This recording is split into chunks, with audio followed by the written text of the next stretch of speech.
নজর রাখবো পরবর্তী সংবাদে। নাবালিকা অপহরণ কাণ্ডে দীর্ঘদিন পর এক অভিযুক্তকে আটক করলো পুলিশ। ইতিমধ্যে অপহরণের অভিযোগে আটক যুবক। ওই যুবকের নাম তমাল সরকার, এমনটাই খবর। বয়স আনুমানিক 24 বছর, বাড়ি লেফুঙ্গা এলাকায়।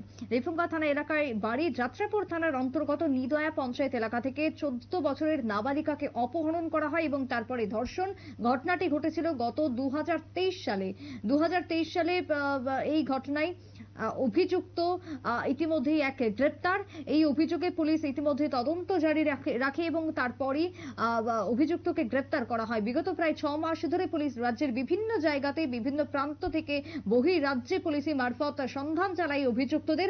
পরবর্তীতে সূত্রের ভিত্তিতে গ্রেপ্তার করা হয় অভিযুক্তকে। কি বক্তব্য উঠে এসেছে ইতিমধ্যেই ধর্ষণ কাণ্ডে অভিযুক্ত যুবক গ্রেপ্তারে, শুনুন।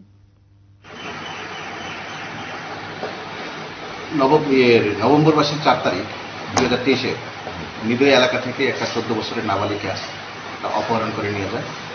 তো আমাদের কাছে কেস আছে, আমরা অ্যাকর্ডিংলি থানাতে 2023-এর 7 নম্বর কেস নিয়েছি, আমার কেস নম্বর। তো অ্যাকর্ডিংলি আমরা ইনভেস্টিগেশন করেছি। আমাদের কেসের investigation officer sub inspector Pritam Dutta. তো ইনভেস্টিগেশনে পাওয়া যায়, খবরটা পাওয়ার পরে দেখা গেল সে একে LBS জন পাওয়া যায়, দেখা গেল কামালঘাটে দেখা যাচ্ছে। তো অ্যাকর্ডিংলি আমরা মেয়েটাকে 3 দিনের মধ্যে মেয়েটাকে রিকভারি করি। হ্যাঁ, আসামির বাড়ি, আসামি যে ছিল বের করি আমাদের আসামিটাকে তমাল সরকার, কিন্তু সে পলাতক, সে বাড়িতে ছিল না। তো মেয়েটা রিকভারি করে আমরা অফিসিয়ালি যা লিগেলি গার্জিয়ান হাতে আমরা হস্তান্তর করি। তারপর আমরা কন্টিনিউ রেড করে যাই, কিন্তু আসামি পলাতক। বিগত 6 মাস সে পলাতক ছিল। আমরা আমাদের সোর্স লাগিয়ে রাখি। গতকালকে রাত্রে ওকে দেখা যাচ্ছে ওই এলাকাতে।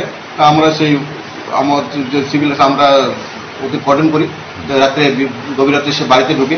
তো অ্যাকর্ডিংলি আমাদের সাব ইন্সপেক্টর এবং লেফুঙ্গা থানার অফিসার এবং স্টাফ আমাদের কোঅপারেশন করছে, তাদের সাথে জয়েন্টলি রেড করি ওদের বাড়ি থেকে তাকে অ্যারেস্ট করে আমরা ভোর রাত্রে আমাদের নিয়ে আসি। আজকে তাকে কোর্টে আমরা ফোরওয়ার্ড করছি, মেডিকেল করিয়েছি, ফরেন্সিক টেস্ট করিয়েছি, আমরা ইনভেস্টিগেশন করছি। পুলিশের বক্তব্য আপনারা শুনলেন। দীর্ঘদিন ধরে অভিযুক্ত পলাতক ছিল, অবশেষে দীর্ঘ খোঁজাখুঁজির পর তাকে গ্রেপ্তার করা হয়। ইতিমধ্যে বিয়ের পর সে নিজ বাড়িতে আসে, এমনটাই খবর। এবং বাড়িতে আসার পরে পুলিশের গোয়েন্দা মারফত যাত্রাপুর থানার ওসি সুব্রত দেবনাথের কাছে এই খবর গিয়ে পৌঁছায়। তড়িঘড়ি লেফুঙ্গা থানার পুলিশের কাছে সেই খবর পাঠানো হয়। তার পরবর্তীতেই 2রা মে গভীর রাতে তার বাড়ি থেকেই তাকে গ্রেপ্তার করা হয়। 3রা মে শুক্রবার যাত্রাপুর থানায় নিয়ে যাওয়া হয় এবং সেখানেই ওসি জানান মেডিকেল করানোর পর সোনামুড়া কোর্টে সোপর্দ করা হবে তাকে। তারপরে যাবতীয় তদন্ত শুরু হবে বলে বক্তব্য উঠে এসেছে পুলিশের পক্ষ থেকে। ছোট্ট একটা বিরতির পর ফিরবো, সঙ্গে থাকুন।